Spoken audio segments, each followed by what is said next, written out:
LF कैसा है, एक बार फिर आपका स्वागत करता हूं आपके अपने यूट्यूब चैनल पर। और आज हम जो आपके चाइल्ड डेवलपमेंट के जो आपके क्वेश्चंस थे, कोलबर्ग की जो थ्योरी थी या फिर आपके जो प्याजे वाइगोत्स की जो थ्योरी थी, उनसे जो क्वेश्चंस आते हैं उनको कंटिन्यू करते हैं। तो चलिए स्टार्ट करते हैं अपने 11 क्वेश्चन से। 11 क्वेश्चन आपका, निम्न में से किसने नैतिक विकास की अवस्था के सिद्धांत का प्रतिपादन किया? नैतिक विकास की जो अवस्थाएं वो दी थी आपके लॉरेंस कोलबर्ग ने। ठीक है, नेक्स्ट क्वेश्चन है आपका, कोलबर्ग द्वारा प्रतिपादित नैतिक विकास के सिद्धांत के अनुसार पूर्व नैतिक अवस्था की अवधि है। यहाँ पर पहला ऑप्शन है जन्म से 5 वर्ष की आयु तक, नहीं। दूसरा ऑप्शन जन्म से 2 वर्ष की आयु तक, सही। तीसरा ऑप्शन है तीसरे वर्ष से 6 वर्ष की आयु तक, गलत। और चौथा ऑप्शन है 7वें वर्ष से लेकर किशोरावस्था के प्रारंभिक काल तक, गलत। तो यहाँ पर आपका सेकंड ऑप्शन बिल्कुल ठीक होगा। नेक्स्ट क्वेश्चन है आपका, कोलबर्ग द्वारा प्रतिपादित नैतिक विकास की अवस्था के सिद्धांत के अनुसार नैतिक या चारित्रिक विकास की चरम अवस्था है। और आपको जो चरम अवस्था, जो सबसे ऊंची वाली जो अवस्था है, आपको वो बताना है। सब केंद्रित नहीं है, परंपराओं को धारण करने वाली अवस्था भी नहीं है, आधारहीन आत्मचेतना अवस्था भी नहीं है, और आधारयुक्त आत्मचेतना अवस्था। फोर्थ ऑप्शन आपका बिल्कुल यहाँ ठीक है। ठीक है, आधारयुक्त आत्मचेतन अवस्था। नेक्स्ट क्वेश्चन आपका, बाल विकास के संदर्भ में निम्नलिखित कथनों पर विचार कीजिए। पहला ऑप्शन है ऑप्शन ए, बालकों में नैतिकता के विकास की कुछ निश्चित एवं सार्वभौमिक अवस्थाएं पाई जाती है। तो ठीक है कि बालकों में नैतिक विकास की कुछ निश्चित एवं सार्वभौमिक, कि सभी बच्चों में एक सी नैतिकता पाई जाती है, कुछ लेकिन कुछ नैतिकता, ठीक है ना। तो ठीक है, पहला ऑप्शन ठीक है आपका। दूसरा ऑप्शन है बालक के व्यक्तित्व के हर पहलू के बालक के व्यक्तित्व के हर पहलू के विकास में समाज का विशेष योगदान होता है। ठीक है, समाज का विशेष योगदान होता है, ये भी ठीक है। और तीसरा ऑप्शन आपका, बाल्यावस्था में बालक के लिए नैतिक मतलब नैतिकता वही होता है जो उसके सब अर्थात आत्म कल्याण से जुड़ा होता है, कि बच्चे के लिए जो सही, बच्चे को अपने लिए जो सही लगता है, जो बेनिफिशियल लगता है, वही उसके लिए सही होता है। ठीक है, तो यहाँ पर आपका थर्ड ऑप्शन भी ठीक है। तो यहाँ पर आपके 4 ऑप्शन ठीक है। नेक्स्ट क्वेश्चन है, निम्नलिखित में से किसने नैतिक विकास की अवस्था का सिद्धांत दिया? और नैतिक विकास की जो अवस्था है उसका जो सिद्धांत किसने दिया था? वो दिया था आपके कोलबर्ग ने। कोलबर्ग के अनुसार परंपरागत नैतिक स्तर का काल है। अब आपको बताना है कौन सा परंपरागत नैतिक स्तर का काल है। तो 4 से लेकर 10 वर्ष तक का नहीं है, 13 से वर्ष से आगे का भी नहीं है, और 3 से 13 तक का भी नहीं है, यह है 10 से 13। ठीक है, नेक्स्ट क्वेश्चन है आपका, निम्नलिखित में से किसका संबंध पूर्व नैतिक स्तर से है? तो आपको यहाँ बताना है। पहला ऑप्शन है आत्म केंद्रित निर्णय, बच्चा अपने आत्म केंद्रित निर्णय देता है, मतलब जो उसे सही लगता है या जो उसके दिमाग में चीज़ आती है जो मेरे लिए सही है, या बच्चा जिस तरीके से सोचता है वही ठीक है।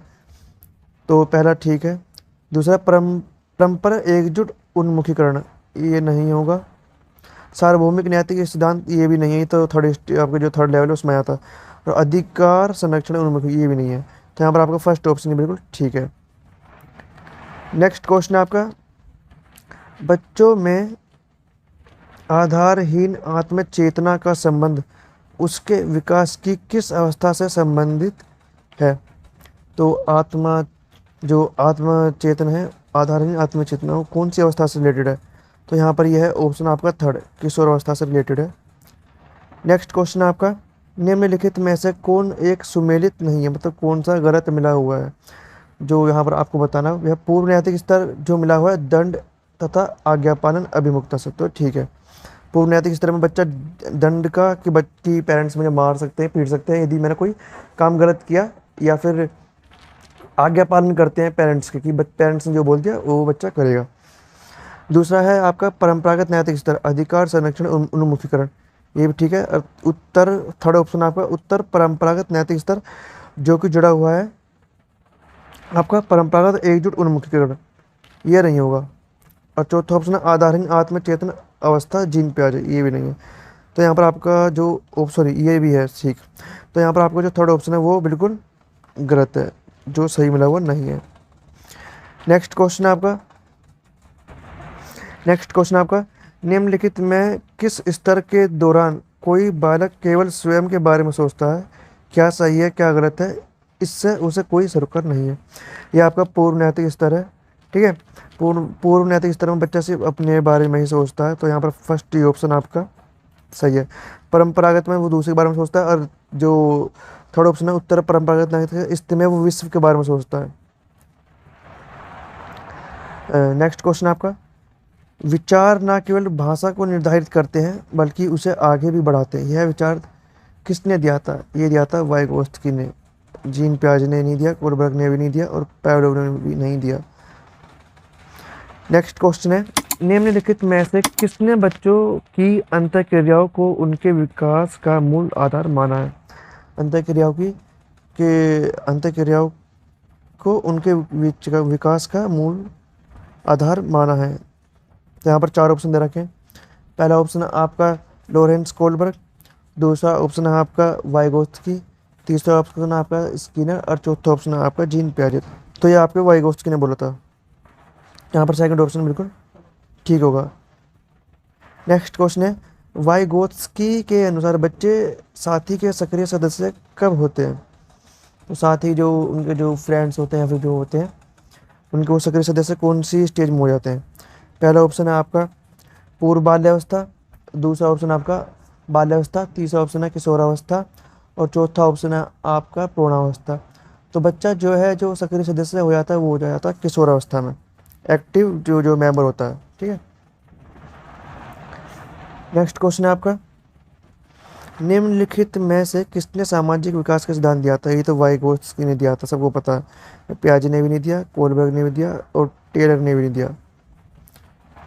नेक्स्ट क्वेश्चन है आपका, और इस वीडियो का फाइनल क्वेश्चन है, वाइगोत्स्की के अनुसार किसी बालक के विकास में सबसे महत्वपूर्ण विधान निम्न में से किसका होता है? उनके अकॉर्डिंग होता है जो महत्वपूर्ण स्थान होता है।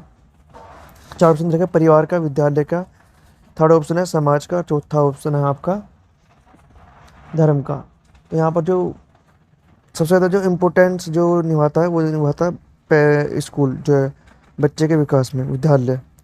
ठीक है, तो आज इस वीडियो में हमने 15 क्वेश्चन कर रहे हैं। यदि आप किसी भी टीचिंग एग्जाम की तैयारी कर रहे हैं जिसमें चाइल्ड डेवलपमेंट के क्वेश्चन आते हैं, लाइक आपका CTET हो गया या फिर जो भी अदर स्टेट टेट एग्जाम है, यदि आप उसमें चाइल्ड डेवलपमेंट में अच्छा स्कोर करना चाहते हैं तो हमारे चैनल को सब्सक्राइब करें, ताकि आप अपने जो CTET है या फिर जो भी स्टेट टेट एग्जाम है उसमें अच्छे से अच्छा स्कोर कर सकें। तो चलिए मिलते हैं नेक्स्ट वीडियो में।